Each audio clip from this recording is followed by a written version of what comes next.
ये शाम आज अहले बैत के घर की एक अजीब शाम थी। गोया के खानदान नबूवत के दरमियान एक कयामत सुगरा कायम थी। मगरिब की नमाज भी, इशा की नमाज भी। इशा की नमाज के बाद सबके सामान बंधने लगे। असगर का झूला समेटा जाने लगा। जिन जिन लोगों के नाम जाने वालों की फहरिस्त में थे उन लोगों को तैयारी का हुक्म दे दिया गया। आज हुसैन पर कयामत टूट रही थी। कयामत जब आएगी आएगी, यकीनन आएगी, लेकिन आज खानदान नबूवत के लिए इतनी बड़ी कयामत थी कि नाना का घर छूटना था, नाना का मजार छूटना था, नाना का मदीने मुनव्वरा छूटना था। उनके दिल से पूछो जो 8 दिन मदीने मुनव्वरा में रहते हैं और जब वो सामान बांधते हैं वतन आने के लिए तो उनके दिलों पे क्या गुजरती है, जबकि मदीने में ना उनका कोई घर है, ना कोई रिश्तेदार है, ना कोई कारोबार है। हाय हुसैन, आज हुसैन पर क्या वक्त आया था।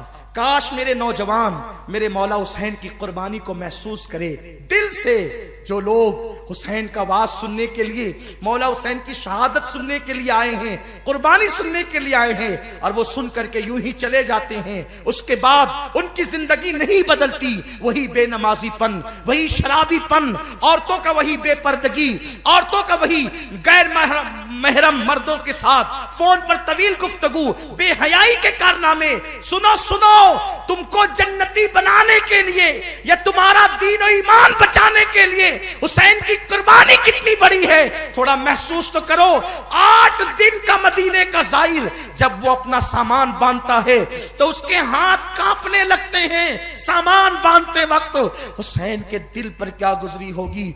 मदीने में हुसैन का सब कुछ था। इसी गलियों में बचपना, लड़कपन, जवानी सब बीता था। इसी गलियों में हुसैन की बारात निकली थी। इन्हीं गलियों में नाना का हाथ पकड़कर चलना सीखा था। इसी गली में बाबा का हाथ पकड़कर चलना सीखा था। इसी गली में, मदीने तैयबा की गली में मौला हुसैन को माँ का प्यार मिला था। हाँ हाँ, यही गली तो थी। नन्ना सा हुसैन जब इन गलियों में खेलता तो बड़े बड़े अकाबिर सहाबा उठाकर अपनी गर्दन पे बिठा लेते। आज हुसैन का कोई मोनिसो गमखार न था, कोई गमगुसार न था। बज़ाहिर मौला हुसैन मदीने तैयबा से अपने अहले बैत को कहते हैं तैयारी करो, निकलेंगे। और अब रात का आखिरी पहर है। कुदसियाने फलक जमीन पर उतर रहे हैं रोजे अक़दस के तवाफ के लिए और सबके घर बंद है, बस एक घर खुला है, वो मौला हुसैन का।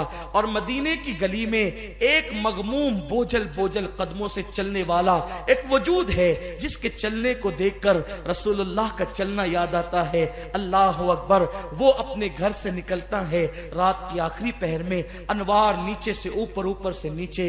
अहले इरफान इसका अंदाजा कर सकते हैं, अनवार नीचे उतर रहे हैं या नीचे से ऊपर जा रहे हैं। कुदसियाने फलक तवाफ़े रोजा के लिए, दुरूदो सलाम की नजरें पेश करने के लिए रोजे रसूल पर आ रहे थे। ऐसे में हुसैन दबे कदमों अपने घर से निकलते हैं और नाना के रोजे पर आखिरी सलाम करने के लिए आते हैं। वो मंजर मैं किस मुंह से पेश करूं, मेरे अंदर इतनी ताकत नहीं कि मैं उस मंजर की कमा कहूं, अक्कासी कर सकूं, लेकिन बस मैं इतना बता सकता हूं।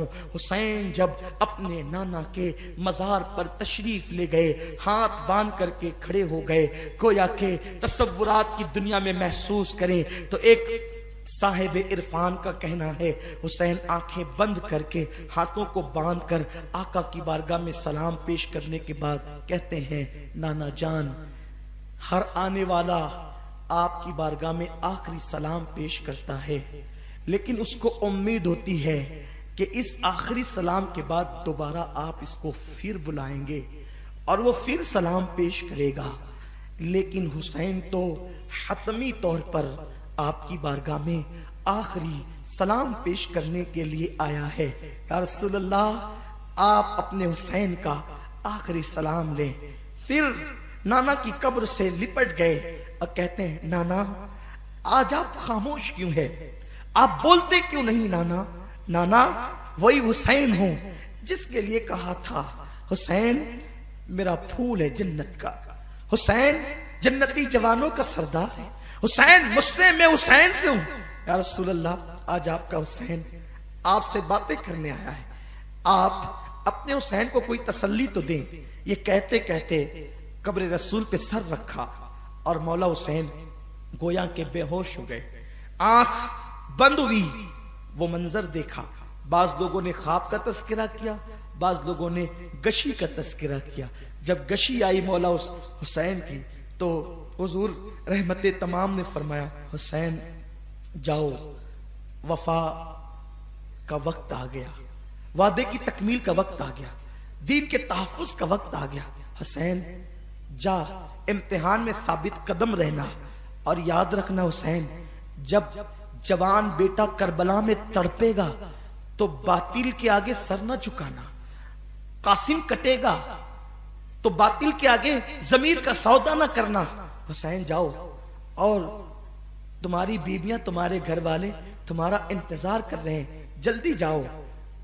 शौक कहता है रुकें, जिम्मेदारी कहती है चलें, दिल कहता है ठहर कर एक मर्तबा सलाम फिर पेश करें। लेकिन जिम्मेदारियों का एहसास शौक शहादत कहता है नहीं नहीं, अब देर नहीं करना, वरना नाना ने जो कंधों पे सवार किया था और इतने नाजों से पाला था, उसका मकसद कब पूरा होगा। हुसैन की आंख खुली, गोया के कब्र रसूल पे लर्जा तारी था। आखिरी सलाम पेश किया और इजाजत लेकर नाना की कब्र से रुखसती चाहिए। हुसैन घर की तरफ बढ़ना चाहते थे कि दिल में ख्याल आया, नाना को तो आखिरी सलाम पेश किया, चल करके अम्मी से भी आखिरी मर्तबा सलाम पेश करें। जैसे ही माँ की कब्र पर गए, हुसैन को सारी ममता की लज्जतें याद आने लगी। 3 रमजानुल मुबारक की वो शब जब फातिमातुज़ ज़हरा की विसाल की आखिरी शब थी। फातिमा जल्दी जल्दी से बच्चों को नहलाती है। हुसैन को गोया के याद आ रहा है, मेरी अम्मी ने तीसरी शब में जल्दी जल्दी से नहलाया, हाथों से खाना बनाया। कभी हसन के मुंह में लुकमा, कभी हुसैन के मुंह में, कभी जैनब के मुंह में। किसी ने पूछा फातिमा अपने बेटों को खाना यूं खिलाती है? फरमाती है आज आखिरी शब है ना, करबला में हुसैन भूखा होगा, अभी खिला दूं, ताकि आज का खिलाना करबला में मेरे हुसैन को जब भूख लगेगी तो माँ के हाथों की लुकमे की लज्जत उसको सहारा देगी। अल्लाह अकबर।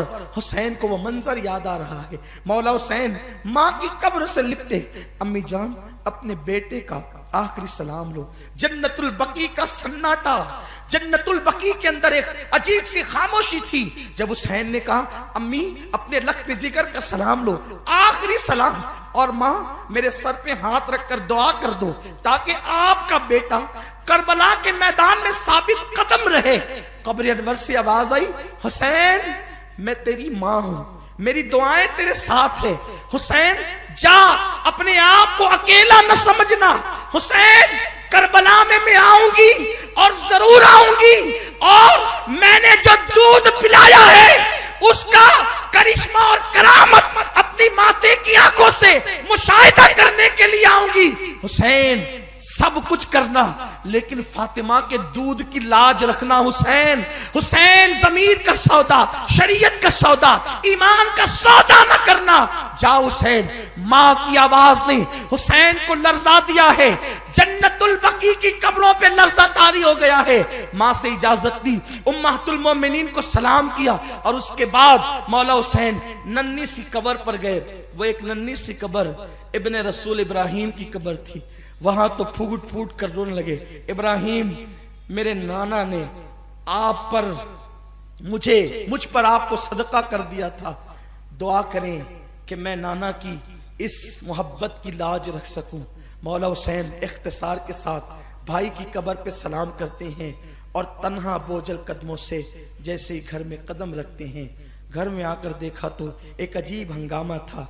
हंगामा ये था कि 9 साल की बच्ची जिसका नाम फातिमा सुगरा था, बुखार में तप रही थी और वो घर वालों पे गुस्से में थी, और कभी माँ से कहती, उम्मे रुबाब से, शहरबानों से, उम्मे इसहाक से, लैला से, कि आज तुम लोग इतने बदले बदले से क्यों हो, तुम्हारे रवैये क्यों बदल गए, कहाँ जा रहे हो, मुझे बताओ तो, क्यों जा रहे हो, मुझे बताओ तो, जाने वालों में मेरा नाम है कि नहीं बताओ तो। सबके कपड़े भर लिए, मेरे कपड़े रखते हो, सबके सामान उठा लिए, कजावे पर कस दिए, मेरे सामान क्यों नहीं रखते? कोई कुछ नहीं कहता। इस हालत में मौला हुसैन आते हैं और बेटी का ये गुस्सा और जज्बात देखते हुए खड़े रह जाते हैं। ऐसे में सकीना अली अकबर से कहती है, अली अकबर आगे बढ़ो, सुगरा से मिल लो। और सकीना ने अली अकबर को कहा, अली अकबर जरा अच्छे से तसल्ली देना, इसलिए कि ये तेरी आखिरी मुलाकात है सुगरा के साथ। अली अकबर, अब तू नहीं मिल सकेगा अपनी बहन से, बातें कर ले। अब वहां जा रहे हैं जहां से तुमने लौट कर नहीं आना। अली अकबर आगे बढ़े, सुगरा से कहा, सुगरा भाई से नाराज है। मौरखीन लिखते हैं सुगरा अपने भाई से लिपट गई और कहती थी, अली अकबर 18 साल का हो गया है ना तू, तो बाबा कहते हैं कि मैं मदीने में अली अकबर की शादी करूंगा, तो तेरा सेहरा मैं कब देखूंगी? तुम लोग कहां जा रहे हो? कब लौट कर आओगे? मुझे बताओ ना। अली अकबर बहन को सीने से लगा करके रोते, तसल्ली देते, बहन बाबा ने कहा है कि जब तुम अच्छी हो जाओगी तो खत लिखना, मैं जहां भी होऊंगा तुम्हें लेने आऊंगा। इतने में जैसे ही मौला हुसैन को देखा, मौला हुसैन से कहती, बाबा देखो ना ये लोग क्या करते हैं, बाबा मैं भी चलना चाहती हूँ। मौला हुसैन खामोश है। बाबा आप बोलते क्यों नहीं, मैं भी चलना चाहती हूँ। बाबा ये जो असगर रोता है ना, ये मुझसे सबसे ज्यादा मानूस है, अगर आप मुझे साथ लेकर के चलेंगे ना तो मैं इसको झुला दूंगी, और आप जहां भी खैमा लगाएंगे तो उसमें झाड़ू दूंगी, और मैं उसको इतना साफ रखूंगी कि उसमें आपको कोई तकलीफ नहीं होगी। अगर आप लोग ये सोचते हैं ना कि खाना कम ले जा रहे हैं साथ में, तो खाने के मामले में मैं मुखिल हो जाऊंगी, तो तुम लोग अपना बचा हुआ खाना मुझे दे दिया करना, मैं उसी पे इक्तिफा करूंगी।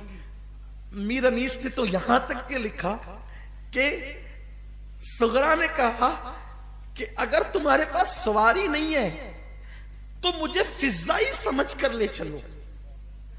फिजा फातिमा की कनीज थी, तो कहा कि अगर बेटी बनाकर नहीं ले जा सकते तो साथ में फिजा बना के लेकर चलो, मैं कनीज बन करके चलूंगी। और सुनो सुनो, अगर तुम्हारे पास सवारियां नहीं है ना तो मैं तुम्हारी सवारी के पीछे दौड़ते दौड़ते चलूंगी। जब मैं तुम्हारी सवारियों के पीछे दौड़ूंगी तो दौड़ने की वजह से मुझे पसीना निकलेगा, और पसीना निकलेगा तो मेरा बुखार खत्म हो जाएगा, तो इस तरह से मैं तुम्हारे कुछ काम आऊंगी। मौला हुसैन रोने लगे। उस हिम्मत वाले हुसैन को बेटी के जुमलों ने रुला दिए। और उसके बाद बाबा ने कहा, बेटी मैं तुझसे वादा करता हूं, हमें जब भी मौका मिलेगा हम अकबर को भेजेंगे, अब खत लिखना, तेरी तबीयत बताना, हम अकबर को भेजेंगे और तुझे मंगा लेंगे, बुला लेंगे, बेटी सब्र करो। सुगरा ने कहा, बाबा मैं अच्छी हूं ना, मेरी तबीयत ठीक है, सफर के लिए जितना तबीयत का ठीक होना दरकार है उतनी तबीयत मेरी अच्छी है। देखो मैं आपको खड़े होकर के बताती हूँ, मैं खड़े हो जाऊंगी तो आप मुझे ले चलेंगे ना। सुगरा ने अपनी पूरी ताकत को इकट्ठा किया, कई दिन की बीमार थी, और ताकत इकट्ठा करने के बाद कहा, देखो बाबा मैं खड़ी रह सकती हूँ। जैसे उठ करके खड़ी हुई, खड़ी भी ना हो पाई थी कि गिर गई, इधर गिरी है। अब मौला हुसैन ने कहा, सुगरा तूने बीमारी से मुकाबला करना चाहा, तेरी बीमारी तुझसे जीत गई, तू हार गई। सकीना ने इमाम हुसैन के कान में कहा, बाबा एक मर्तबा सुगरा अली असगर से बहुत प्यार करती है, अपनी गोद से उठाकर सुगरा की गोद में दे दो, ताकि आखिरी मर्तबा सुगरा असगर को खिला ले। जैसे इमाम हुसैन ने अली असगर को लेकर के सुगरा की तरफ बढ़ाया, सुगरा ने हाथ खींच लिए, नहीं बाबा मेरा भैया फूल जैसा है, मुझे बुखार बहुत ज्यादा है, कहीं मेरा भैया मुरझा ना जाए। ये जुमले सुन करके घर वालों की चीख निकल गई। आखिरकार हुसैन कहते हैं, मेरा इम्तिहान यहीं से शुरू हो गया।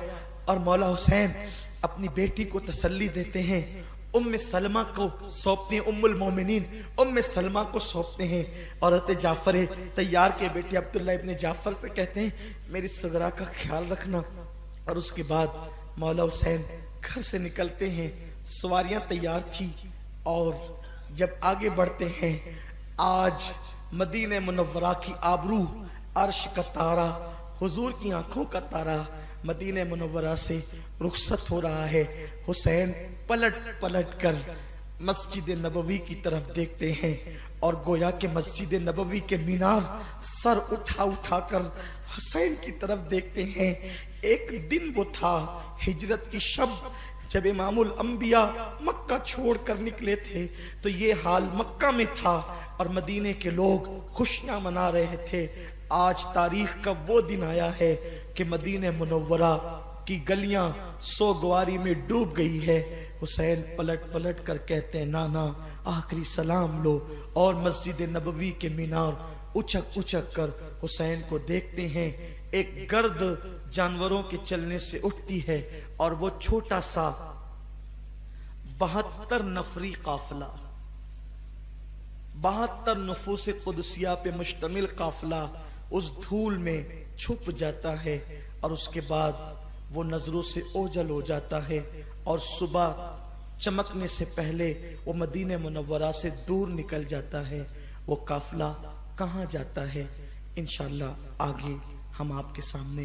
कल शब आशूर है, आपसे मेरी गुजारिश है 9 का 10 का रोजा रखें, खुराफात से बचें, सहाबा की बेअदबी से बचें और अपने गुनाहों से तौबा करें, इस्तिग़फ़ार करें और कोशिश करें कि मौला हुसैन ने जिस मकसद के लिए अपनी जान कुर्बान की है उस मकसद की तकमील करें। अपने नौजवानों से बस आखिरी गुजारिश ये है कि लोगों अगर हुसैन से मोहब्बत है तो गुनाहों को तर्क करो और मौला हुसैन के मिशन में उनकी मदद करो। अल्लाह हम सबको तौफीक दे।